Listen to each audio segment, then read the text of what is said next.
From Hyderabad IGNOU regional centre.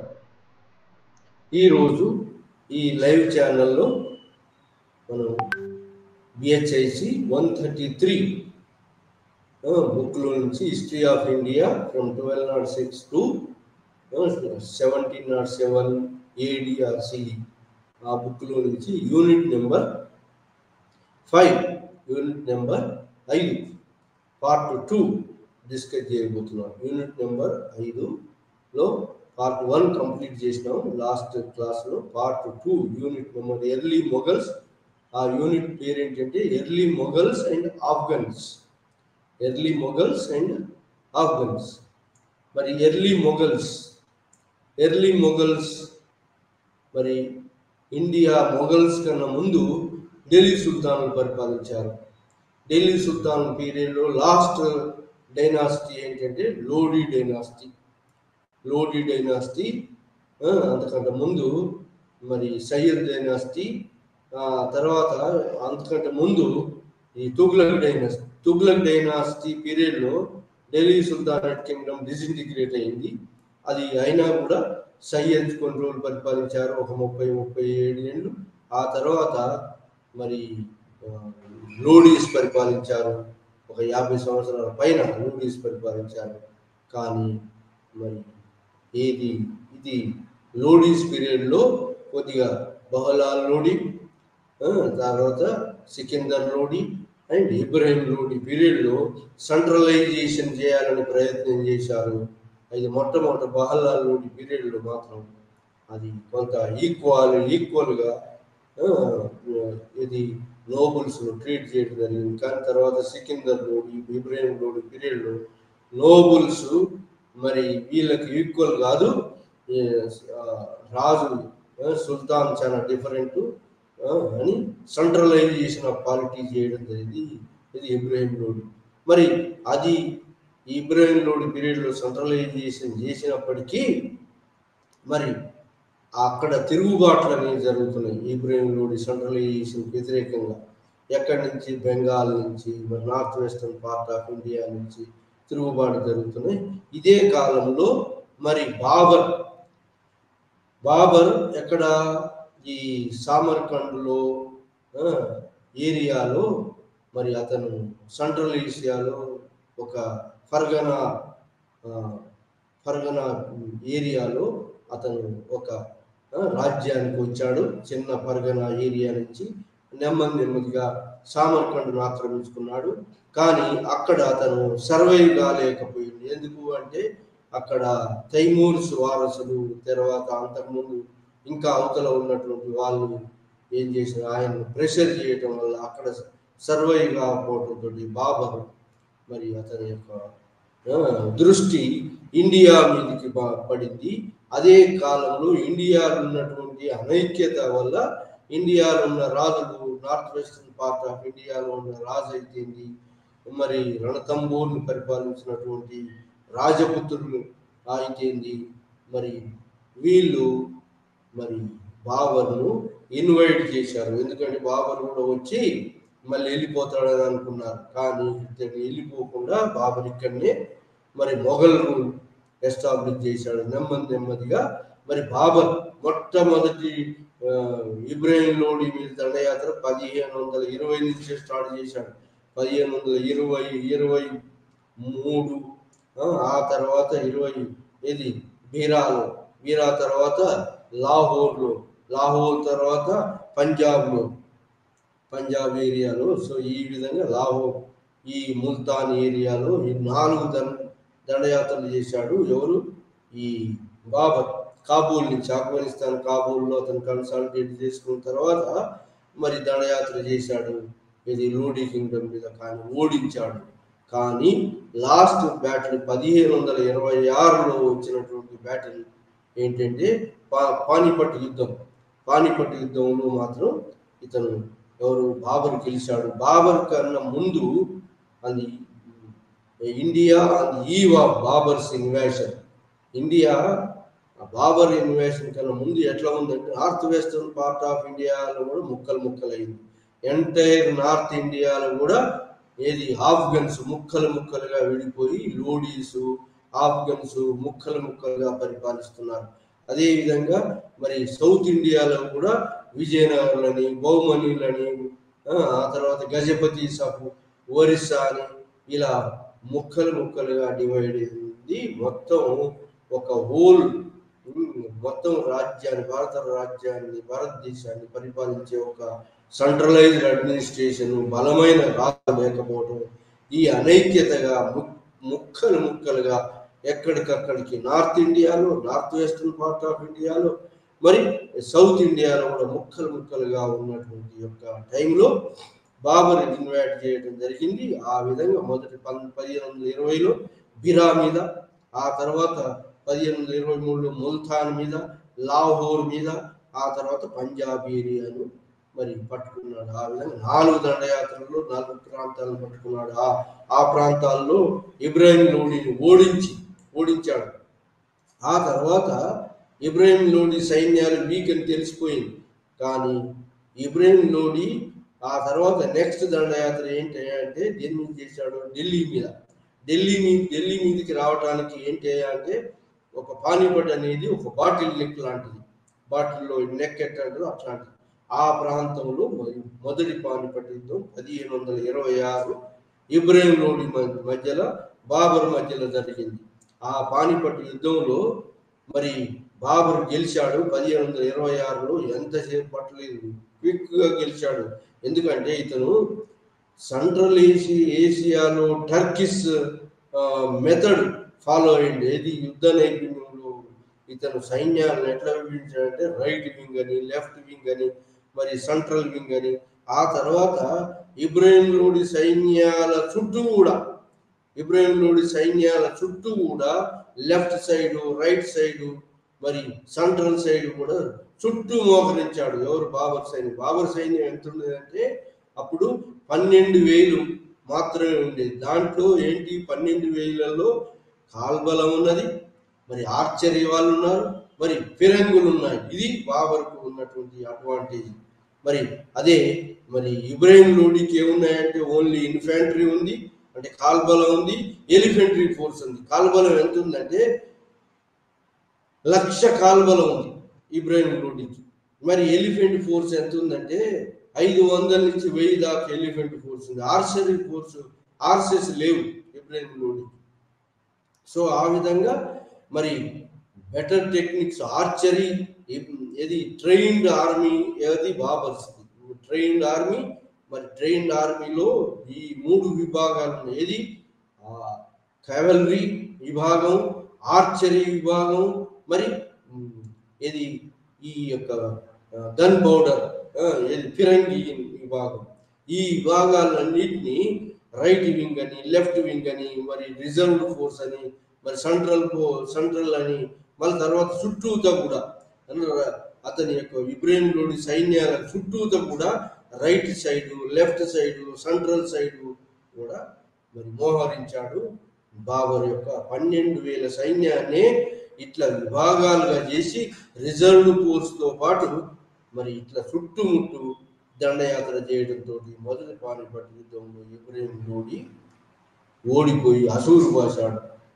ఆ విధంగా ఇబ్రాహిం లోడి మరి బాబర్ యొక్క ఆర్చరీ, మందుగుండు ఆర్చరీ, అంటే బాణాలు వేయటం ద్వారా ఎంతో మంది సైన్యం, ఇబ్రాహిం లోడి సైన్యం 20,000 పైన చనిపోయింది. అంతేకాకుండా ఇబ్రాహిం లోడి కూడా చనిపోయాడు. ఆ విధంగా పానిపట్టు యుద్ధము సునాయాసంగా బాబర్ గెలిచాడు. బాబర్ గెలిచిన తర్వాత ఢిల్లీని ఆక్రమించుకున్నాడు. ఢిల్లీ తర్వాత మరి ఆగ్రాకు పోయినాడు. ఎందుకంటే ఢిల్లీ సుల్తాన్లు ఉంటారు కాబట్టి అది తనకు అనుకూలంగా కాదని చెప్పి ఆగ్రాను క్యాపిటల్ గా చేసుకున్నాడు బాబర్. ఆ విధంగా ఆగ్రా నుంచి మొఘల్ పరిపాలన మొదలైంది. సో ఈ విధంగా మరి బాబర్ గెలుపొందిన తర్వాత మరి బాబర్ తన చూజికి బాబరి అనే గ్రంథంలో రాసుకున్నాడు. బాబరు చూజికి బాబరి అనే గ్రంథంలో రాసుకున్నాడు. సో దాని ప్రకారం ఏం తెలుస్తుందంటే ఆ తర్వాత రణతంబోర్ మీద రాజపుతానా ఏరియా, మార్వార్, మేవార్ రాజపుత్రుల తోటి కాన్వా యుద్ధం చేశాడు. కాన్వా 1527లో కాన్వా యుద్ధం రాజపుత్రుల మీద. ఆ విధంగా రాజపుత్రులను చిల్లాకొల్లం చేశాడు, ఓడించాడు. ఆ విధంగా రాజపుతాన్ని పట్టుకున్నాడు. ఆ తర్వాత 1528లో ఏది చందేరి యుద్ధం, మరి రాజపుత్రులను చేశాడు, అది కూడా పట్టుకున్నాడు. సో ఆ విధంగా రాజపుతాన ఏరియా పట్టుకున్నాడు బాబర్. ఆ తర్వాత ఆఫ్ఘన్స్, ఈ బీహార్ జాన్పూర్ ఏది జాన్పూర్, బీహార్, బెంగాల్ పరిపాలించిన ఆఫ్ఘన్స్ మీద దండయాత్ర చేశాడు బాబర్. ఆ విధంగా ఆ ఏరియాను కూడా పట్టుకున్నాడు. ఆ విధంగా రాజపుతాన ఏరియాని పట్టుకున్నాడు. మరి పంజాబ్, లాహోర్, ఆఫ్ఘనిస్తాన్ ఏరియా నుంచి అతన్ని బీహార్, బెంగాల్ దాకా విస్తరించింది. మరి ఇక్కడ నార్త్లో మరి జమ్మూ కాశ్మీర్ నుంచి సౌత్లో ఎక్కడంటే ఈ యొక్క రాజపుతాన ఏరియాను మొత్తం ఆక్రమించుకున్నాడు. ఈ విధంగా బాబర్ మరి అతని expansion laying the foundation, Mughal ఎంపైర్కు ఫౌండేషన్ వేసినాడు. 1526 నుంచి 30 వరకే పరిపాలించాడు. 29 బాబర్ 30లో అతను చనిపోవడం జరిగింది. అతనికి ఎక్కువ టైం దొరకలేదు, ఒక 4 సంవత్సరాలు దొరికింది. కాబట్టి ఈ 4 సంవత్సరాల్లో దాదాపుగా నార్త్ ఇండియాలో ఉన్న రాజపుతాన్ను చెల్లాడిండు, మరి ఆఫ్ఘన్స్ చీల్చి చెందాడు, ఆ ప్రాంతాలను ఆక్రమించుకున్నాడు. సో ఆ విధంగా వెస్టర్న్ ఇండియాలో, నార్త్ వెస్టర్న్ ఇండియాలో, మరి ఈస్టర్న్ ఇండియాలో ఉన్నట్టు బీహార్, బెంగాల్ కూడా ఓడించి తన ఆధీనం, రాజపుతాన ఏరియా తన ఆధీనం తీసుకొచ్చాడు. కానీ కన్సాలిడేట్ చేసేటువంటి యొక్క అవకాశం, టైం అతనికి లభించలేదు. బాబర్ తన సుజుకి బాబరీలో ఏమని రాసుకున్నాడంటే, హిందుస్థాన్లో పర్షియన్ లాంగ్వేజ్లో హిందువులు నేర్చుకొని మరి రెవెన్యూ అడ్మినిస్ట్రేషన్ అంతా ఇండియా, భారతదేశంలో హిందువులే నడిపిస్తున్నారు రెవెన్యూ పర్షియన్ నేర్చుకొని. ఎందుకంటే ఇబ్రాహిం లోడి, అంతకుముందు సికిందర్ లోడి పర్షియనే అఫీషియల్ లాంగ్వేజ్గా ప్రకటించి పర్షియన్ తప్ప మిగతా ఏ లాంగ్వేజ్ ఉండొద్దని దాన్ని అబాలిష్ చేశాడు, మిగతా ఆజ్ఞని కూడా. సో దాంతో మరి ఈ యొక్క కోర్టులో ఉన్న ఉద్యోగస్తులు, మరి మిగతా హిందువులందరూ కూడా పర్షియన్ లాంగ్వేజ్ నేర్చుకొని పర్షియన్లో అకౌంట్స్ అన్ని కూడా హిందువుల అకౌంట్స్, కలెక్షన్ అంతా హిందూ ఆఫీసర్స్, హిందూ బ్యూరోక్రసీ చేస్తున్నట్టు చూసి బాబర్ తన తుదికి బాబరీలో ఆశ్చర్యం వ్యక్తం చేశాడు. ఆ విధంగా అతను వచ్చే వరకే పర్షియన్ నేర్చుకున్నటువంటి హిందువులు మొత్తం రెవెన్యూ అడ్మినిస్ట్రేషన్ అంతా వాళ్ళని నడుపుతున్నారు. ఆ విధంగా బాబర్ పెద్ద ఫౌండేషన్ మొఘల్ ఎంపైర్ కాకుండా మొత్తం ఈ ప్రాంతాలను ఆక్రమించుకుని తన ఆధీనం తీసుకొచ్చుకున్నాడు. కానీ కన్సాలిడేట్ చేయడానికి మరి అక్కడ ఇంకా తిరుగుబాటు జరుగుతూనే ఉన్నాయి. ఆఫ్ఘన్లు, రాజపుత్రులు తిరుగుబాటు చేస్తూనే ఉన్నారు. మరి ఆ తిరుగుబాటులన్నింటినీ కన్సాలిడేట్ చేసి, సపరేట్ చేసి కన్సాలిడేట్ చేసేటువంటి టైము ఇతనికి దొరకలేదు. ఇతని తర్వాత వచ్చినటువంటి ఇతని యొక్క ఇతని యొక్క పుత్రుడు హుమాయూన్ చేయాల్సి వచ్చింది consolidated Mughal empire. Mughal empire foundation అయితే బాబర్ చేసినాడు, కానీ కన్సాలిడేటెడ్ పరిపాలన మరి కన్సాలిడేట్ చేయడానికి హుమాయూన్కు రూల్ చేశాడు. కానీ హుమాయూన్ 1530లో సింహాసనానికి వచ్చాడు. 1530 నుంచి 1540 CE దాకా పరిపాలించాడు. అంటే 10 సంవత్సరాల పరిపాలనలో ఇతను కన్సాలిడేట్ చేయాలి కదా, మొఘల్ బాబర్ ఫౌండేషన్ వేసినటువంటి మొఘల్ రాజ్యానికి కన్సాలిడేట్ చేసే ఉద్దేశంలో మొట్టమొదటిసారి ఇతను హుమాయూన్ చేసినటువంటి కొన్ని తప్పిదాలు చేశాడు. ఏంటంటే బాబర్ చనిపోయిన తర్వాత హుమాయూన్తో పాటు 4 అన్నదమ్ములు. అయితే ఈ హుమాయూన్ తన యొక్క రాజ్యాన్ని 4 భాగాలుగా చేశాడు. రాజ్యాన్ని 4 భాగాలు చేసి అతని యొక్క తమ్ములకు పంచించాడు. 3 తమ్ములకు పంచించాడు. 4వ ఢిల్లీని ఉంచుకున్నాడు.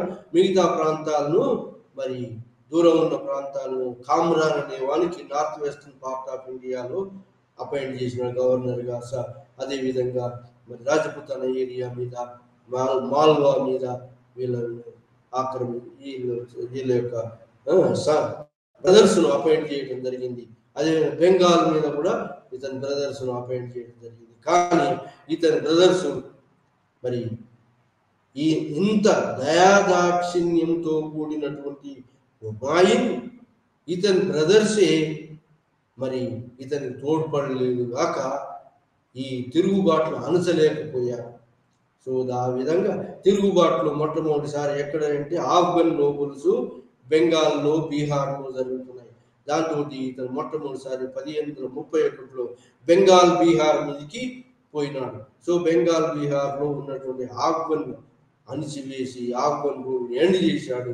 అక్కడ ఉన్నటువంటి ఆఫ్ఘన్స్ అంతా కూడా గుజరాత్ను పరిపాలించేటువంటి బహదూర్ షా, అతను కూడా ఆఫ్ఘని, అతని కోర్టులోకి వెళ్ళిపోయినారు. అతని సెంటర్ తీసుకున్నారు. అంటే ఆఫ్ఘన్ రూలు బీహార్, బెంగాల్లో ఇతను అంతమొందిస్తే ఒక వాక్యూమ్ ఏర్పడింది. అంటే ఎవరి ఆఫ్ఘన్స్ లేరు. దాంతో 1531లో చేసినటువంటి అక్కడ కన్సాలిడేట్ చేయకుండానే అక్కడ ఉన్నటువంటి తన యొక్క అనుయాయాన్ని పెట్టి వచ్చాడు. కానీ బాగా స్థిరంగా కన్సాలిడేట్ చేయకపోవడంతో ఈ అవకాశాన్ని ఉపయోగించుకున్నటువంటి వాడు షేర్ షా సూరి. అతను బాగా ఉపయోగించుకొని ఎప్పుడైతే ఆఫ్ఘన్ రూలర్స్ పోయాడో ఆ ప్రాంతం అంతా కూడా, ఎప్పుడైతే ఈ హుమాయూన్ ఆ ప్రాంతాన్ని వదిలిపెట్టి వెస్టర్న్ ప్రాంతంలో బహదూర్ షా, గుజరాత్ వెళ్ళినటువంటి బహదూర్ షా డిజైన్స్ ఏం చేస్తున్నాడంటే, బహదూర్ షా అతను ఆఫ్ఘన్ షెల్టర్ ఇచ్చాడు. అంతేకాకుండా అతను మాల్వా మీద దండయాత్ర చేసి మాల్వాను పట్టుకోవడం జరిగింది. అదేవిధంగా రాజపుతాన ఏరియా మీద దండయాత్ర చేస్తున్నాడు. సో ఈ విధంగా గుజరాత్ రూలర్ సంధి ఒప్పుకుంటూనే, సంధి చేసుకుంటాను, సబార్డినేట్గా ఉంటాను అంటూనే అతను తన యొక్క ప్రాంతాలను విస్తరిస్తూ మాల్వాను ఆక్రమించాడు, రాజపుతాన ఏరియాలను ఆక్రమిస్తూ వస్తున్నాడు. సో అలాంటి సమయంలో హుమాయూన్ ఈ ఈస్ట్కు పోయినటువంటి వాడు ఇమీడియట్ నెసెసిటీ వచ్చిందని ఈ యొక్క గుజరాత్ ప్రాంతంలో ఉన్న గుజరాత్ బహదూర్ షా ఎక్స్పాన్షన్ అడ్డుకునే ప్రయత్నం చేశాడు.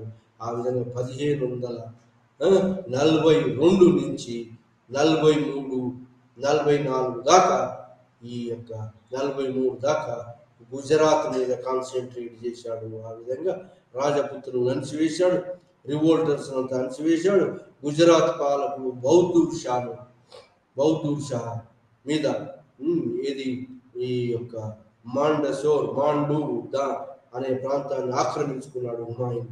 ఆ విధంగా ఈ యొక్క బహదూర్ షాని చేసితే, అంటే వెంబడిస్తే అతను పోయి డయ్యూలో తలదాచుకున్నాడు. ఆ విధంగా బహదూర్ షా మీద విక్టరీ, మరి విజయం పొందాడు ఎవరు? హుమాయూన్. కానీ విజయం పొంది బహదూర్ షా ఏం చేశాడంటే, నేను సామంతునిగా ఉంటాను అని ఒప్పుకోవడంతో మరి సామంతునిగా పరిపాలించుకోవడానికి ఒప్పుకున్నాడు. కంప్లీట్గా క్రష్ చేయలేదు. అతని యొక్క తెలివిగా బహదూర్ షా నేను కప్పం కడతాను, సామంతుని ఉంటాను అని ఒప్పుకోవడంతో మొత్తం ఈ ప్రాంతాలు, రాజపుతాన ప్రాంతాలు, మాల్వా ప్రాంతాలు అన్నింటి మీకే ఇచ్చేస్తాను అంటే అక్కడ తన గవర్నర్ను పెట్టి ఎవరు? ఈ హుమాయూన్. మరి ఆ ప్రాంతాన్ని, గుజరాత్ ప్రాంతాన్ని మాత్రమే అతనికి ఇచ్చి మళ్ళీ అతని పవర్ రెస్టోర్ చేసి మాల్వా ప్రాంతం, మాండు ప్రాంతాన్ని ఇక్కడ తన గవర్నర్ పెట్టాడు. ఈ విధంగా బహదూర్ షాకు టైం ఇవ్వటం జరిగింది. ఎవరు? ఈ హుమాయూన్ నేచురల్గా ఏంటి అతను చేసిన తప్పిదాలు, ఒకటి రాజ్యాన్ని డివైడ్ చేసి తన యొక్క బ్రదర్స్కి ఇవ్వటం. ఆ బ్రదర్స్ ఎవడు కూడా ఇతనికి సాయం చేయలేదు. నార్త్ వెస్టర్న్ పార్ట్ ఆఫ్లో కామ్రాన్ అపాయింట్ చేస్తే అతను ఇండిపెండెంట్గా ప్రకటించుకున్నాడు. ఈ విధంగా రాజ్యాన్ని తన బ్రదర్స్ పంచడంతో అతనికి ఫైనాన్షియల్ క్రైసిస్ కూడా వచ్చింది. ఎవరికి? హుమాయూన్కు. ఇంకా ఏ బ్రదర్స్ కూడా ఇతనికి సాయం చేయలేదు గాక రివోల్ట్స్ను అణచివేయలేకపోయారు. సో దాంతో బ్రదర్స్ సహాయం కోసం ఇతను అన్ని మరి అన్నిటిని ఎదుర్కోవడం జరిగింది. ఇంకోటి ఫైనాన్షియల్ రిసోర్సెస్ కంటిన్యూస్ వార్స్ 1530 నుంచి 40 మరి దాకా పరిపాలిస్తే 30 నుంచి 40 దాకా కంటిన్యూస్ యుద్ధాలే. ఎవరికి? హుమాయూన్ అంటే అదృష్టవంతుడు, కానీ హుమాయూన్ అంత దురదృష్టవంతుడు ఇంకోటి లేడు. ఏంటంటే రాజ్యాన్ని ముక్కలుగా చేసి బ్రదర్స్కి ఇవ్వటం, ఏ బ్రదర్స్ అతనికి కష్టకాలంలో మరి సహాయపడకపోవటం, తన స్వతంత్రాన్ని ప్రకటించుకోవటం. మరి ముఖ్యంగా ఇద్దరు బ్రదర్స్ అయితే మరి నార్త్ వెస్టర్న్ పార్ట్ ఆఫ్ ఉన్నటువంటి యొక్క లాహోర్, ముల్తాన్, పంజాబ్ను పాలించేవాడు ఇండిపెండెంట్ ప్రకటించుకున్నాడు. ఎప్పుడు కూడా ఇతని కష్టకాలంలో సాయం చేయలేదు. ఇంకొక బ్రదర్ కూడా అట్లనే చేశాడు. సో ఆ విధంగా మరి ఈ విధంగా సామ్రాజ్యాన్ని మొఘల్ రాజ్యాన్ని విభజించడం వల్ల ఇతనికి ఫైనాన్షియల్ రిసోర్సెస్ తగ్గిపోయినాయి. మరి ఈ తిరుగుబాటు బ్రదర్స్ అంచలేక పోవడంతో ఇతని బాధ్యత అయిపోయింది అన్నిటిని అంచడం.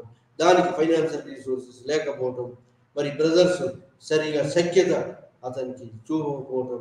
ఆ విధంగా బౌద్ధూర్ షాను అణిచినప్పటికీ మాల్వాను మరి రాజపుతాన్ ఏరియాను తన గవర్నర్ ఆధీనంలో పెట్టినప్పటికీ బౌద్ధూర్ షాను నమ్మి అతను సామంత ఒప్పుకోవటం వల్ల ఏమైందంటే, ఒప్పుకొని మళ్ళీ ఈస్ట్ వైపు ఉన్నటువంటి ఈ యొక్క షేర్ షా బాగా బలం కావటం, ఆ బెంగాల్ రాజు అయినటువంటి ఆఫ్ఘన్లు మరి చునార్ వేలినటువంటి యొక్క షేర్ షా బాగా బలంగా కావటంతో మరి ఈ యొక్క అతని అటెన్షన్ 1535 నుంచి మళ్ళీ బీహార్ వైపు మళ్ళీ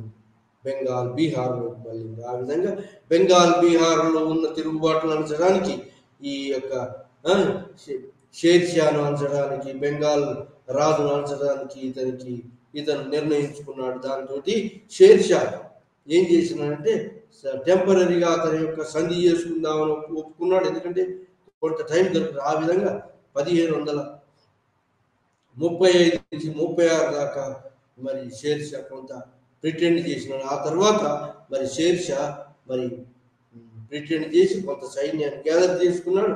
మరి ఇతనికి బెంగాల్ను ఆక్రమించుకోవడానికి ఇతనికి అవకాశం కల్పించాడు. ఎవరికి? హుమాయూన్కు. ఆ విధంగా బెంగాల్ ఈ షేర్ షాను ఓడించి, షేర్ షాను చునార్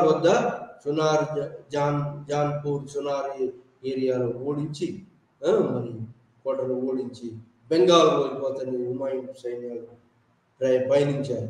ఆ విధంగా షేర్ షా మరి చునార్ క్యాపిటల్ను వదిలేసి ఎక్కడెక్కడనో మరి సైడ్ లైన్స్ పోయి సైన్యాన్ని గ్యాదర్ చేసుకున్నాడు. ఈ లోపల హుమాయూన్ సైన్యాలు బెంగాల్ పోయినాయి. బెంగాల్ రాజును ఆఫ్ఘన్ రూల్ను అణిచివేసి అక్కడ ఆ 4 నెలలు వేస్ట్ చేశాడు. అక్కడ సంబరాలు జరుపుకుంటూ. ఆ విధంగా ఇతను టైంను సరిగ్గా 4 నెలలు వేస్ట్ చేసే వరకు ఈ లోపున ఓడిపోయినటువంటి యొక్క షేర్ షా సైన్యాన్ని గ్యాదర్ చేసుకున్నాడు.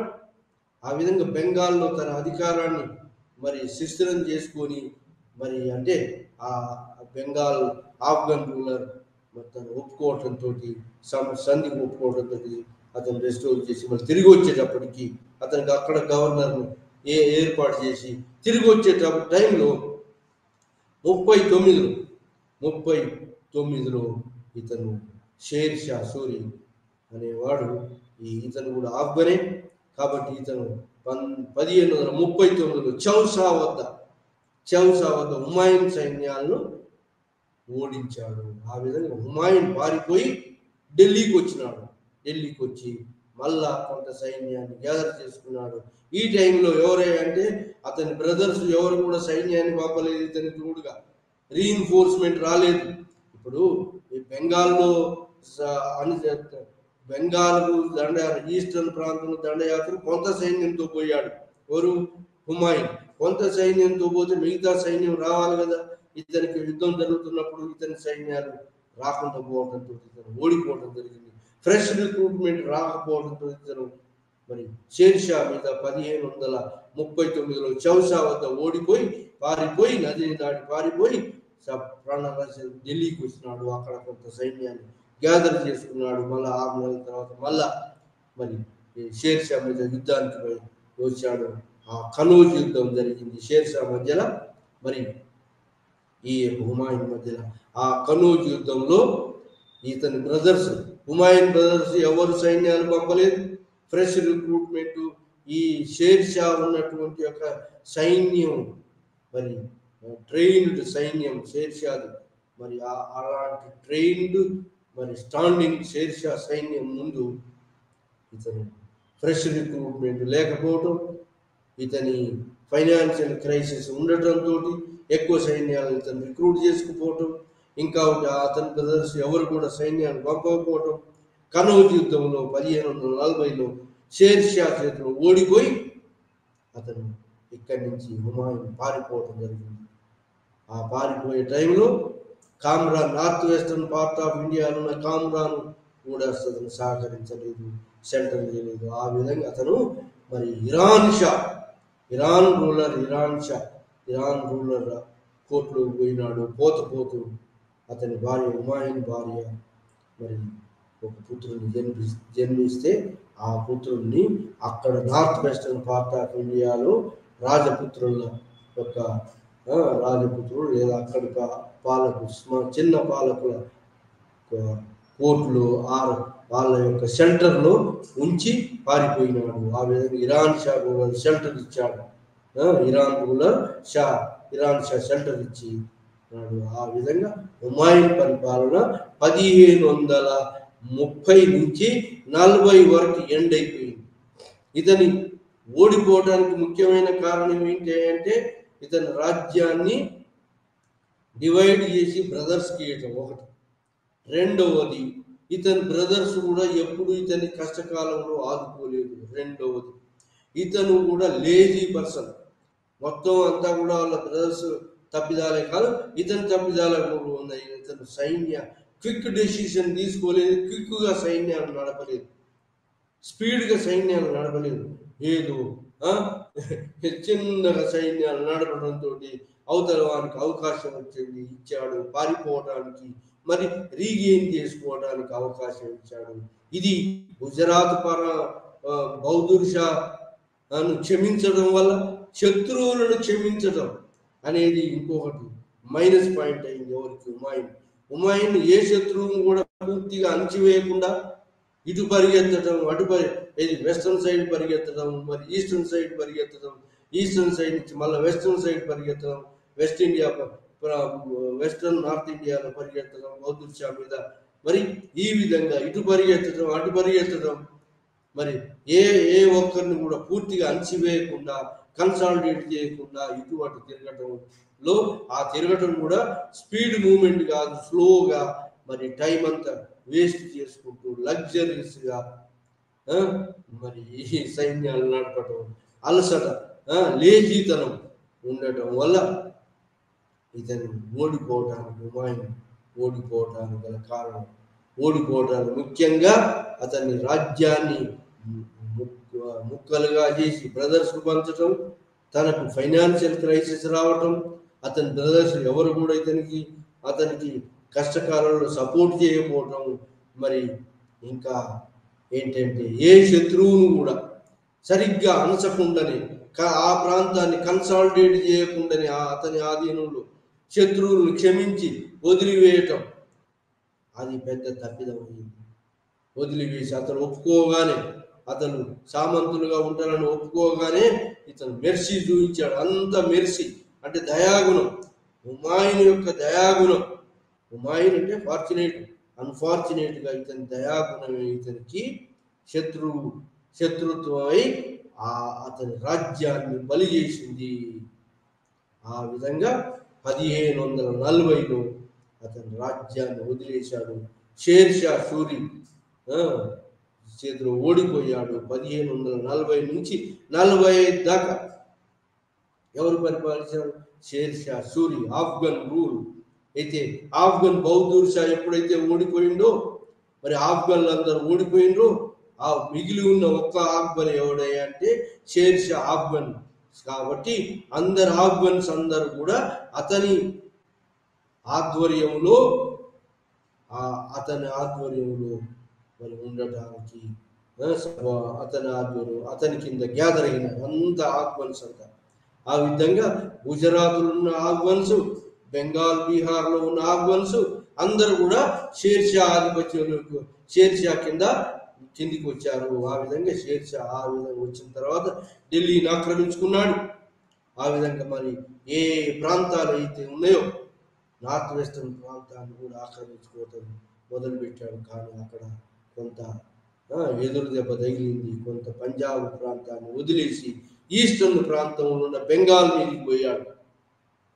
బెంగాల్ మీదకి పోయి బెంగాల్లో చునార్లో బీహార్లో కన్సాలిడేట్ చేసుకున్న తర్వాత బెంగాల్ మీద దండయాత్ర చేసి బెంగాల్ ఆఫ్ఘన్ రూలర్ నసరత్ ఖాన్ అతను అణిచివేసి అక్కడ అతని పరిపాలన రెస్టోర్ చేసుకున్నాడు. అతని ఆధీనంలో తీసుకొచ్చుకున్నాడు. ఆ తర్వాత మరి ఈ రాజపుత్రులందరినీ ఓడించాడు.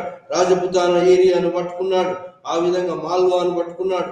గుజరాత్ లో ఉన్నటువంటి బౌద్ధ షాను మళ్ళీ ఓడించాడు. ఆ ప్రాంతాన్ని అంతా పట్టుకున్నాడు. ఆ విధంగా మొత్తం ప్రాంతాలన్నింటినీ కూడా ఎవరు ఈ యొక్క 15 షేర్షా పట్టుకున్నాడు. ఏ అయితే మొఘల్ ప్రాంతాలు ఉన్నాయో ఏది హుమాయూన్ ఏ అయితే ప్రాంతాల తిరుగుబాట్లు అణిచేశాడో ఆ ప్రాంతాలన్నింటినీ కూడా మళ్ళీ షేర్షా సూరి అక్కడ ఉన్న తిరుగుబాట్లు అణిచేశాడు. ఆ విధంగా సెంట్రలైజ్ రూల్ ఎస్టాబ్లిష్ చేశాడు షేర్షా సూరి. మొత్తం రాజ్యాన్ని సర్కార్లుగా విభజించాడు. సర్కారు పరగణాలు సర్కారు మీద వలియత్, మరి ఆ తర్వాత పరగణ తర్వాత విలేజెస్. ఆ విధంగా సర్కారులు తర్వాత మరి సిక్కాలు, మరి పరగణాలు, సిక్కిద్దార్ డిస్ట్రిక్ట్స్, ప్రావిన్సెస్, మరి 6 డిస్ట్రిక్ట్స్ తర్వాత పరగణ తర్వాత విలేజ్. ఈ విధంగా అడ్మినిస్ట్రేషన్ యూనిట్స్ చేసి మొత్తం సెంట్రలైజ్డ్ అడ్మినిస్ట్రేషన్ క్యాష్ పేమెంట్స్ తీసుకొచ్చుకున్నాడు. నోబుల్స్ కంతా క్యాష్ పేమెంట్ ఇవ్వటం. ఆ విధంగా రివోల్ట్స్ అన్నిటిని అణిచేసి కన్సాలిడేట్ చేసినాడు ఈ యొక్క ఏరియానంతా కూడా. మొఘలు ఆధీనం చేసుకుని ఇంతకుముందు మొఘల్ పాలనలో ఉన్నటువంటి అన్నిటినీ కన్సాలిడేట్ చేయగలిగిండు షేర్షా. 1540 నుంచి 45 మధ్యలో ఇతను రూల్ చేశాడు. ఇతను ఎన్నో పరిపాలన సంస్కరణలు చేశాడు. ఆ విధంగా మరి ఇది అడ్మినిస్ట్రేటివ్ యూనిట్స్, కొత్త యూనిట్స్ ను సర్కారు ఇది ఇక్తాలు పోయి సర్కారు తర్వాత మరి ఇక్తాల తర్వాత సిక్ తర్వాత పరగణ తర్వాత న్యూ అడ్మినిస్ట్రేటివ్ యూనిట్స్ ఏర్పాటు చేసి అన్ని రివోల్ట్స్ అణిచివేసి సెంట్రలైజ్డ్ అడ్మినిస్ట్రేషన్ చేశాడు. ఆ విధంగా అదే కాకుండా ఇంకా ఎన్నో సంస్కరణలు ప్రజా ఉపయోగపడే సంస్కరణలు ఎన్నో చేశాడు. భూమి అంతా కూడా ఉత్తమ, మధ్యమ, అధమ అనే భాగాలు చేసి రైతువారీ సిస్టాన్ని ప్రవేశపెట్టాడు. ఆ విధంగా జమీందారీ సిస్టమ్, జాగీర్దార్ సిస్టాన్ని అంతం చేయడానికి మరి చర్యలు తీసుకున్నాడు. అదేవిధంగా సిల్వర్ రూపీని ఇంట్రడ్యూస్ చేశాడు. అంతేకాకుండా గ్రాండ్ ట్రంక్ రోడ్స్ రాజ్యంలో మరి ఏది బీహార్ నుంచి లాహోర్ దాకా, బెంగాల్ నుంచి లాహోర్ దాకా షేర్షా గ్రాండ్ ట్రంక్ రోడ్లు, కమ్యూనికేషన్స్, రోడ్ల పక్కన సరాయిస్, నీటి వసతులు, ఆ విధంగా వర్తక వ్యాపారాన్ని అభివృద్ధి చేసినాడు షేర్షా సూరి. ఆ విధంగా 1045లో ఇతను కలింజర్ కోటను పట్టుకునే టైంలో, బాగా దుర్భేద్యమైన కోట కలింజర్ కోటను పట్టుకునే టైంలో షేర్షా సూరి మందుగుండు సామాగ్రి పేలి అతను పెద్ద బలమైన గాయమైంది. ఆ గాయంతో 1545లో మరి డిసెంబర్లో అతను చనిపోవటం జరిగింది. ఎవరు? షేర్ షా సూరి. 5 సంవత్సరాలు పరిపాలించాడుగా, కానీ మొత్తం అంతా కూడా సెంట్రలైజ్డ్ అడ్మినిస్ట్రేషన్ కింద చేసుకొచ్చి మొత్తం రాజ్యాన్ని స్ట్రాంగ్ ఫౌండేషన్ చేశాడు share Shah Suri. Administrative reforms, welfare reforms, మరి సిల్వర్ కాయిన్ ఇంట్రడ్యూస్ చేశాడు. ఆ విధంగా మరి జాగీర్దారీ సిస్టాన్ని, జమీందారీ సిస్టాన్ని అంతం చేసే చర్యలు తీసుకొని రైతువారీ సిస్టాన్ని, మరి భూమిని అంతా కూడా ఉత్తమ, మధ్యమ, మరి అధమ అనేటువంటి విభాగాలు చేసి ట్యాక్స్ ఎంత వసూలు చేయాలి అనేటువంటి దాన్ని నిర్ణయించి ట్యాక్స్ కలెక్షన్ వసూలు చేశాడు. ఆ విధంగా సెంట్రలైజ్డ్ అడ్మినిస్ట్రేషన్ చేసినటువంటి వాడు, పరిపాలన సంస్కరణ చేసినటువంటి వాడు షేర్ షా సూరి. కానీ అతని తర్వాత వచ్చినటువంటి అతని తనయుడు, రెండవ పుత్రుడు అతను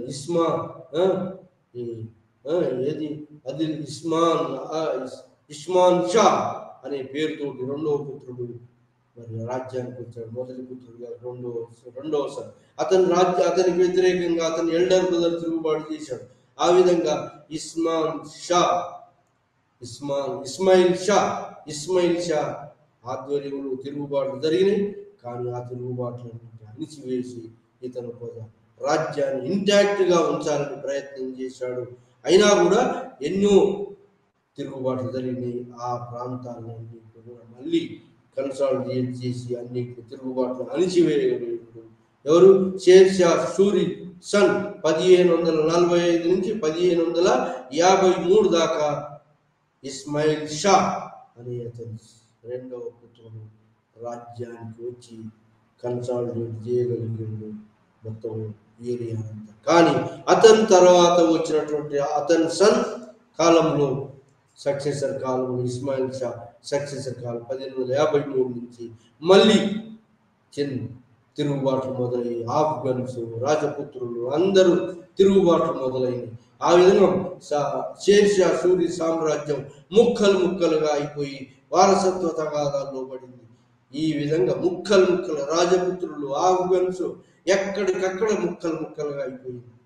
ఎక్కడికక్కడిగా ముక్కలుగా ఉన్నటువంటి టైంలో ఇరాన్ షా కోర్టులో ఉన్నటువంటి హుమాయూన్ ఇరాన్ షా యొక్క సహాయంతో మరి కొంత సైన్యాన్ని అతను పంపడంతో ఇతను కూడా కొంత సైన్యాన్ని ఏర్పాటు చేసుకొని, ఆ విధంగా కామ్రాన్ ఇతని బ్రదర్ ఉన్నాడే నార్త్ వెస్టర్న్ పార్ట్ ఆఫ్ ఏరియాలో, అతని బ్రదర్ నుంచి ప్రాంతాలను ఇతను ఆక్రమించుకున్నాడు హుమాయూన్. ఆ ప్రాంతాలను ఇతను ఆక్రమించుకొని మరి అక్కడ హుమాయూన్ కన్సాలిడేట్ చేసుకున్నాడు ఆ ప్రాంతంలో, north western part of India. ఆ టైంలో ఇక్కడ షేర్ షా సూరి యొక్క సన్ తర్వాత వచ్చినటువంటి గ్రాండ్ సన్ పీరియడ్లో రాజ్యం సూర్ సామ్రాజ్యం అంతా ముక్కలుగా ఎక్కడికక్కడ ఆఫ్ఘన్స్ రాజపుత్రులు ముక్కలుగా రివోల్ట్ చేసి స్వతంత్రులైనారు. ఇలాంటి అవకాశం మరి వచ్చినటువంటి టైంలో ఇరాన్ షా అతని యొక్క సైన్యానికి కొంత సాయం చేయడం, అతను కూడా అతని బ్రదర్స్ కామ్రాన్ మీద విజయం పొందడం, అక్కడ ఆ ప్రాంతాన్ని ఆక్రమించుకొని కొంత సైన్యాన్ని గ్యాదర్ చేసుకొని హుమాయూన్ 1555లో మరి ఈ యొక్క ఆఫ్ఘన్స్ మీద షేర్ షా సూరి కూడా ఆఫ్ఘన్ రూల్ మీద ఢిల్లీ మీద దండయాత్ర చేశాడు. ఆ విధంగా 1555లో మళ్ళీ ఇక్కడ ఉన్నటువంటి సూరి వంశస్థులను ఉన్నటువంటి గ్రాండ్ సన్ ఓడించి ఆ ప్రాంతాలను పట్టుకున్నాడు. మళ్ళీ ఆ విధంగా ఏ ప్రాంతాలైతే మొఘళ్ళ కింద ఉన్నాయో ఆ ప్రాంతాలన్నిటి కూడా తన ఆధీనంలోకి తీసుకొచ్చాడు. ఎవరు? హుమాయూన్. 1555 నుంచి 55లో మరి అతను మరి స్టార్ట్ చేశాడు. 55 నుంచి 56లో మరి ఢిల్లీని, ఆగ్రాను పట్టుకున్నాడు. మళ్ళీ ఆగ్రా కేంద్రంగా పరిపాలన మొదలుపెట్టాడు. మరి ఈ విధంగా ఆగ్రా కేంద్రంగా పరిపాలన మొదలుపెట్టినటువంటి ఈ యొక్క హుమాయూన్ మరి 1556లో మరి ఈ ప్రాంతాలన్నింటినీ అణిచివేసి తన ఆధీనంలో తీసుకొచ్చుకున్నప్పటికీ అతను 1556లో 56 CEADలో అతను లైబ్రరీ మీద నుంచి మెట్ల మీద నుంచి జారిపడి అసువులు బాచాడు. ఆ విధంగా హుమాయూన్ అసువులు బాసినప్పుడు ఎక్కడ ఈ ఆగ్రాలో అసువులు బాసినప్పుడు అప్పుడు అంతకు ముందే ఏది అక్బర్ను వదిలేసిపోయినాడని చెప్పాడు. ఆ విధంగా 1540లో వదిలేస్తే అక్బర్ 1555 దాకా అతని పాలన చూసిన వాళ్ళు ఎవరు లేరు. కాబట్టి అక్బర్ చదువు నేర్చుకోలేదు, విద్య నేర్చుకోలేదు, తిండి పెట్టడం ఎక్కువ కాబట్టి చదువు నేర్పిస్తాడు. కాబట్టి ఇతను షెల్టర్లో ఉండి చదువు లేకుండా కావడం జరిగింది. కానీ అక్బర్ అప్పటికే హుమాయూన్ వచ్చిన తర్వాత అక్బర్ను మరి ఇది నార్త్ వెస్టర్న్ పార్ట్ ఆఫ్ ఇండియాలో బైరం ఖాన్ ఆధ్వర్యంలో మరి రాష్ట్ర గవర్నర్గా ఇది north western part of India ఎప్పుడు మొఘలులు త్రెడ్గా సంభవిస్తుంది కాబట్టి బైరం ఖాన్ యొక్క ఆధ్వర్యంలో అక్బర్ను అక్కడ గవర్నర్గా north western part of Kabul Kandahar ఏరియాలో గవర్నర్గా అపాయింట్ చేస్తారు ఎవరు హుమాయూన్. ఆ విధంగా హుమాయూన్ చనిపోయేటప్పటికి అక్బర్ అతని సన్ ఇక్కడ లేడు, north western part of Kabul కాందహార్లో ఉన్నాడు. కాబట్టి అతను బైరం ఖాన్ సాయంతో అక్బర్ మరి ఢిల్లీ మీద దండయాత్ర చేశాడు.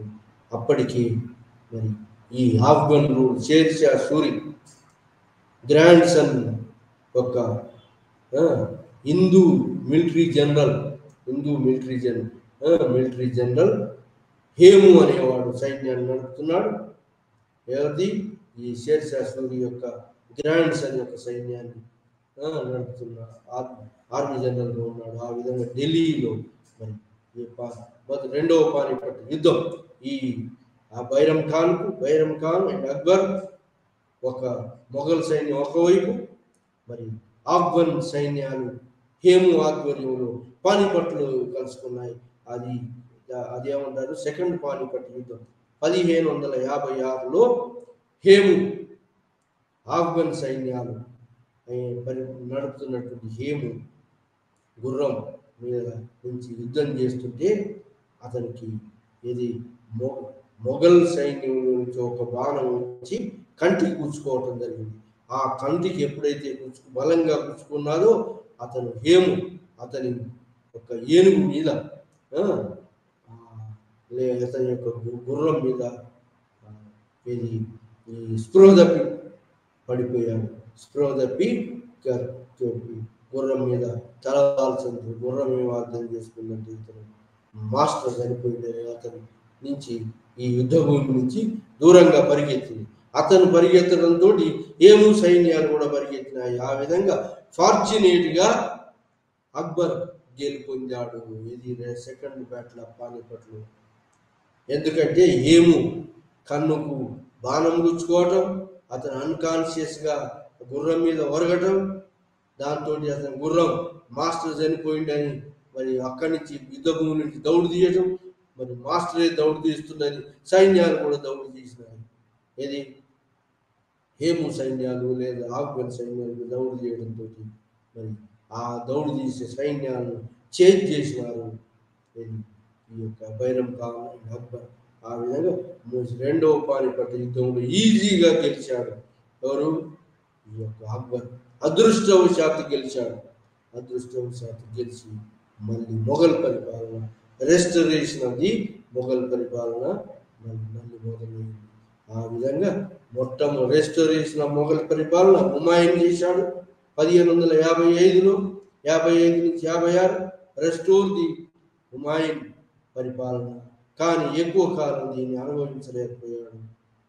దాని అతను లైబ్రరీ స్టేట్స్ నుంచి కింద పడిపోవటం, దాంతో చనిపోవటం జరిగింది. అతను ఉన్నప్పుడే అక్బర్ను నార్త్ వెస్టర్న్ పార్ట్ ఆఫ్ ఇండియాలో ఉన్నటువంటి తిరుగుబాట్లు అనిచేసి అక్కడ కన్సాలిడేట్ చేయమని పంపాడు ఆ బైరం ఖాన్.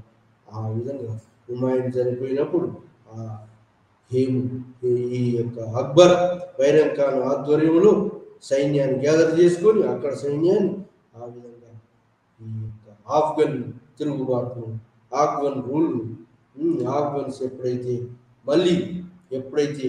ఈ యొక్క హుమాయూన్ చనిపోయాడో తిరిగి ఆఫ్ఘన్ ఢిల్లీని ఆగ్రాను పట్టుకున్నారు. సో దాన్ని మళ్ళీ రీగెయిన్ చేసుకోవడానికి మరి ఈ ఆఫ్ఘన్స్ మధ్యలో మొఘల్స్ మధ్యలో రెండవ పానిపట్టు యుద్ధం జరిగింది 1556. ఆ విధంగా మరి మొఘల్ రూల్ రెస్టోర్ చేసినటువంటి పరిపాలన 1 సంవత్సరంతో ఎండ్ అయింది. మళ్ళీ ఆఫ్ఘన్ రూల్ ఆఫ్ఘన్స్ మొదలైనారు. ఆ రూల్ను ఎండ్ చేయడానికి మరి 1556లో రెండవ పానిపట్టు యుద్ధం, ఇది బైరం ఖాన్ అక్బర్ ఫోర్సెస్ తోటి మరి ఈ ఆఫ్ఘన్ సైన్యం తోటి యుద్ధం, బ్యాటిల్ ఆఫ్ పానిపట్ 2 యుద్ధం, రెండవ పానిపట్టు యుద్ధం ఆఫ్ఘన్ సైన్యాన్ని ఓడించి మరి మొఘల్ సైన్యాలు బైరం ఖాన్ అక్బర్ ఆధ్వర్యంలో విజయం సాధించాయి. ఆ విధంగా మళ్ళీ మరి మొఘల్ రూల్ను ఎస్టాబ్లిష్ చేయగలిగింది. ఆ విధంగా మొఘల్ రూల్ను ఫౌండేషన్ చేసినటువంటి వాడు బాబర్ మరి దాన్ని కన్సాలిడేట్ చేయలేకపోయింది. ఎందుకంటే అతను ఎక్కువ టైం 4 సంవత్సరాలు ఎదుర్కొనే కంటిన్యూస్ యుద్ధాలు. కానీ తర్వాత ఆ కన్సాలిడేట్ చేసే అటువంటి యొక్క బాధ్యతను హుమాయూన్కు వదిలిపెడితే, హుమాయూన్ మరి అతి చాకచక్యం ఉన్నటువంటి వాడు, సోమరితనం ఉన్నటువంటి వాడు, తన రాజ్యాన్ని మరి మొఘల్ రాజ్యాన్ని బ్రదర్స్ మధ్యలో డివైడ్ చేయటం, అతని యొక్క హ్యూమానిటేరియన్ మైండ్ అంటే ఎక్కువ మానవత్వం ఉండటంతో ఏ ఒక్క శత్రువును కూడా పూర్తిగా అణిచివేయకుండా మరి దయతో వదిలివేయటం, ఆ దయాగుణంతో వదిలివేయటమే మరి గుజరాత్ను బౌద్ధుర్ షా మళ్ళీ అధికారాన్ని తన చేతిలో తీసుకున్నాడు. ఆ విధంగా అణచబడ్డటువంటి ఆఫ్ఘన్లు కూడా, ఈస్టర్న్ ఇండియాలో ఆఫ్ఘన్లు కూడా అణచబడ్డటువంటి ఆఫ్ఘన్లు కూడా మరి తమ ఆధీనాన్ని మళ్ళీ షేర్ షా ఆధ్వర్యంలో మరి హుమాయూన్ ఓడించి ఆఫ్ఘన్ పవర్ అంతా కన్సాలిడేట్ అయింది. ఎవరిది? షేర్ షా సూరి ఆధ్వర్యంలో ఆఫ్ఘన్ పవర్ అంతా ఒక దగ్గరికి సెంట్రలైజ్డ్ అడ్మినిస్ట్రేషన్ తీసుకొచ్చాడు. షేర్ షా సూరి పరిపాలన సంస్కరణ చేశాడు, కానీ షార్ట్ పీరియడ్ మాత్రమే జీవించాడు. అదే షేర్ షా సూరి కనుక కొన్ని సంవత్సరాలు కనుక జీవించి ఉంటే హిందుస్థాన్లో, భారతదేశంలో జమీందారీ వ్యవస్థ, జాగీర్దారీ వ్యవస్థ లేకుంటే చేసేటువంటి వాడు. సెంట్రలైజ్డ్ అడ్మినిస్ట్రేషన్, క్యాష్ పేమెంట్ మరియు ఎన్నో పరిపాలన సంస్కరణ చేశాడు. కానీ దురదృష్టవశాంతు కలంజర్ ఫోర్టును పట్టుకునే టైంలో మంది ముందు పేరేసలు చనిపోవడం జరిగింది. ఆ విధంగా 5 సంవత్సరాలే పరిపాలన చేయగలిగాడు షేర్ షా సూరి. కానీ ఈ 5 సంవత్సరాల్లో ఎన్నో పరిపాలన సంస్కరణలు చేయగలిగాడు. అంతేకాకుండా సెంట్రలైజ్డ్ అడ్మినిస్ట్రేషన్ తీసుకొచ్చాడు, మరి ఎన్ఫోర్స్ చేశాడు, అందరిని సపరేట్ చేసి షేర్ షా రూల్ మరి నార్త్ ఇండియాను ఏకఛత్రాధిపత్యంకి తీసుకొచ్చాడు. మొత్తం షేర్ షా రూల్. అదేవిధంగా మరి ప్రజోపయోగ పనులు, రోడ్లు నిర్మించారు, విశాలమైన రోడ్లు, మరి రోడ్ల పక్కన సరాయిలు నీటి వసతులు కల్పించాడు. వర్తక వ్యాపారాన్ని అభివృద్ధి చేశాడు. సీపోర్ట్ గుజరాత్ నుంచి, మాల్వా నుంచి వర్తక వ్యాపారం బాగా జరుగుతుంది. ఆ విధంగా మాల్వా ఏరియాను మరి గుజరాత్ ఏరియాను తమ ఆధీనంలో ఉంచుకొని మరి గోవా డైయూ డామన్ల నుంచి ఎగుమతి చేస్తూ మరి strong foundation of share Shah Suri foundation చేసినాడు. కానీ మరి సెంట్రలైజ్డ్ అడ్మినిస్ట్రేషన్ అన్నీ చేసినప్పటికీ, సంస్కరణలు చేసినప్పటికీ ఇతని సంస్కరణలు ఎంతో కాలం నిలిచున్నాయి. ఇతను సంస్కరణలు ఎవరి సంస్కరణలు అంటే ఎక్కువగా అల్లావుద్దీన్ ఖిల్జీ సంస్కరణలను అడాప్ట్ చేసుకున్నాడు. అల్లావుద్దీన్ ఖిల్జీ సంస్కరణలు చేశాడు. సక్సెస్ అయింది. అలాంటి సంస్కరణను చేసి సైన్యాన్ని బాగా పెంచేసి అలావుద్దీన్ ఖిల్జీ లాగా సైన్యాన్ని పెంచేసి పేమెంట్ ఇవ్వటం, అందరికీ మరి క్యాష్ పేడ్ ఇవ్వటం, భూస్వామ్య వ్యవస్థను, ల్యాండ్ గ్రాంట్ యాగిరిదారి వ్యవస్థను రూపుమాపాలని నిశ్చయించి ఎవరికి కూడా క్యాష్ పేమెంట్స్ ఇచ్చాడు, రెవెన్యూ అసైన్మెంట్స్ ఇచ్చాడు, కానీ జాగీర్లు ల్యాండ్ గ్రాంట్స్ ఇవ్వలేదు. అది షేర్ షా సూరి యొక్క అడ్మినిస్ట్రేషన్. మరి ఆ విధంగా పరిపాలన సంస్కరణలు ఇతర సంస్కరణలన్నీ మరి ఎంతో పొగడతలను తీసుకొచ్చాయి. అతని యొక్క పేరు స్థిరస్థాయిగా భారతదేశ చరిత్రలో నిలిచేటట్టుగా అతని పరిపాలన సంస్కరణలు పేరు తెచ్చినాయి. కానీ ఇతను కనుక ఇంకా కొన్ని రోజులు బ్రతుకున్నట్టయితే హుమాయూన్ మళ్ళీ భారతదేశంలో మొఘల్ యొక్క రాజ్యాన్ని స్థాపించలేకపోయేవాడు. ఆ విధంగా హుమాయూన్ మరి ఇతను 5 సంవత్సరాల కాలంలో పరమపదించాడు. కాబట్టి హుమాయూన్ ఇతని తర్వాత ఇతని వారసుల కాలంలో ఈ యొక్క షేర్ షా సూర్ సామ్రాజ్యం ముక్కలుగా విభజించబడింది. ఆ ముక్కలుగా విభజన జరిగినటువంటి టైంలో హుమాయూన్ మరి తన యొక్క చాకచక్యంతో ఇరాన్ రూలర్ను ఒప్పించి కొంత సైన్యాలు అతనికి సాయంగా తీసుకున్నాడు. ఇరాన్ షా రూలర్ చేసినటువంటి సాయాన్ని తీసుకున్నాడు. ఆ విధంగా అతని బ్రదర్ కామ్రాన్ను, నార్త్ వెస్టర్న్ పార్ట్ ఆఫ్ ఇండియాలో ఉన్న కామ్రాన్ను ఓడించి ఆ ప్రాంతాలను పట్టుకొని అక్కడ కన్సాలిడేట్ చేసుకొని అక్కడ కొంత సైన్యాన్ని రీగ్యాదర్ చేసుకొని హుమాయూన్ ఢిల్లీ మీదకి సైన్యాన్ని పంపి మళ్ళీ restoration of Humayun power, Humayun మళ్ళీ తన అధికారాన్ని మరి తన చేజిక్కించుకోండి. ఆ విధంగా మొఘల్ రూల్ రెస్టోర్ అయింది హుమాయూన్ పీరియడ్లో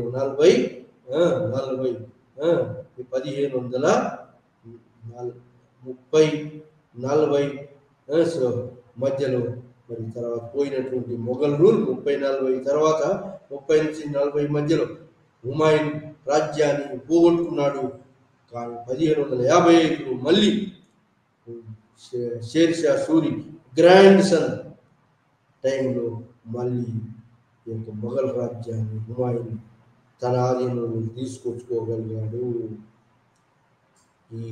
తీసుకొచ్చుకొని కన్సాలిడేట్ చేద్దామనే టైంలోనే 1 సంవత్సరం కాలంలోనే మరి అతను లైబ్రరీ మెట్ల మీద నుంచి కింద పడిపోవటం, అసూలు పాయటం జరిగింది. ఎవరు? హుమాయూన్. ఆ విధంగా అతని తర్వాత హుమాయూన్ తర్వాత మరి అక్బర్ రెండవ పానిపట్టు యుద్ధంతో అక్బర్ రాజ్యానికి వచ్చి మొఘల్ సామ్రాజ్యాన్ని కన్సాలిడేషన్ ఆఫ్ మొఘల్ ఎంపైర్ అక్బర్కు వదిలివేయడం జరిగింది. ఆ విధంగా షార్ట్ పీరియడ్ రూల్ చేసినటువంటి యొక్క హుమాయూన్ 30-40 మధ్యలో ఎన్నో అవధకులు ఎన్నో గండాలు గడిచాడు. అతని యొక్క రాజ్యాన్ని పోగొట్టుకోవడానికి ముఖ్యంగా అతనే కారణం అని చెప్పొచ్చు. ఇది హుమాయూన్ రాజ్యాన్ని మరి ముక్కలుగా బ్రదర్స్కి మధ్యన డివైడ్ చేయటం, ఒకటి ఫైనాన్షియల్ క్రైసిస్ రావటం, అతని బ్రదర్స్ ఎప్పుడూ అతనికి సాయం చేయకపోవటం, కష్టకాలంలో అతని ఓటమికి కారణమైంది. అదేవిధంగా ఇతను శత్రువులను కూడా ఎక్కడ బెంగాల్లో కానీ, బీహార్లో కానీ, జాన్పూర్లో కానీ, మరి గుజరాత్లో కానీ ఈ శత్రువులను పూర్తిగా అణిచివేయకుండా మెర్సీగా దయాదాక్షిణ్యాలతోటి వాళ్ళు సంధికి ఒప్పుకొని పెద్ద పొరపాటు చేశాడు. ఆ విధంగా శత్రువులకు అవకాశం ఇచ్చాడు మళ్ళీ రీగెయిన్ చేసుకోవడానికి వాళ్ళ యొక్క బలాన్ని. ఆ అవకాశం ఇవ్వటమే అతను చేసిన తప్పిదమైంది. ఆ విధంగా ఇక్కడ ఈస్టర్న్ ఇండియాలో షేర్షా సూరికి టైం ఇచ్చాడు. ఎక్కువ క్రష్ చేయకుండా ఇక్కడ ఆఫ్ఘన్స్ పూర్తిగా ఆఫ్ఘన్లు అంతం చేయకుండా గుజరాత్ ఆఫ్ఘన్ పోయాడు, బహదూర్ షా మీద పోయాడు. బహదూర్ షాను పూర్తిగా అణిచివేయకుండానే బహదూర్ షా యొక్క తీయటి మాటలు, సంధి చేసుకుంటాం అనే మాటలతో నమ్మి అతని కొన్ని ప్రాంతాల నుంచి వేస్తే ఆ బహదూర్ షా మళ్ళీ ఈ యొక్క ఈ ఆఫ్ఘన్ రాజ్యాన్ని అక్కడ విస్తరించజేయడం జరిగింది. అదేవిధంగా మరి బీహార్, బెంగాల్లో కూడా మరి అతని యొక్క తిరుగుబాట్లు అణిచివేసే ఉద్దేశంతో అతను కంటిన్యూస్గా అక్కడనే టైం వేస్ట్ చేశాడు. బెంగాల్కు పోయినవాడు 4 నెలలు వేస్ట్గా లగ్జరీస్ లైఫ్లో మునిగి ఉన్నాడు. ఈ విధంగా సైన్యాన్ని క్విక్ మూవ్మెంట్ నడపలేకుండా అలసత్వంగా లేజీగా సైన్యాన్ని నడపడం, దూరదృష్టి లేకపోవడం అతని ఓటమికి కారణమైంది. ఆ విధంగా షేర్షా సూరి బలంగా ఎదిగిన దాకా టైం ఇచ్చాడు. బలంగా ఎదిగి తర్వాత బెంగాల్ నుంచి వచ్చే సైన్యం, హుమాయూన్ సైన్యాలను మార్గ మధ్యంలో ఓడించాడు చౌసా దగ్గర. మళ్ళీ ఎస్కేప్ అయినటువంటి హుమాయూన్ మరి ఢిల్లీకి పోయి, ఆగ్రాకు పోయి మళ్ళీ కొంత సైన్యాన్ని గ్యాదర్ చేసుకొచ్చుకున్నాడు కూడా. ఆ టైంలో అతని బ్రదర్స్ ఎవరు కూడా సైన్యాన్ని పంపకపోవడం, మళ్ళీ కనౌజ్ యుద్ధంలో మళ్ళీ ఓడిపోయినాడు. ఈ యొక్క షేర్షా సూరి చేతిలో ఓడిపోయి మొత్తం పారిపోయినాడు. ఎక్కడికి పారిపోయేటప్పుడు కూడా ఏ బ్రదర్స్ సాయం చేయలేదు. అక్కడ అక్బర్ను వదిలేశాడు. ఇది వావ్య ప్రాంతంలో ఒక షెల్టర్ కింద. సో ఆ విధంగా ఇరాన్ షా కోర్టులో మరి అతని కోర్టులో ఇది తలదాచుకోవడం జరిగింది. ఆ తర్వాత 1540 నుంచి 45 దాకా షేర్షా సూరి పరిపాలించాడు.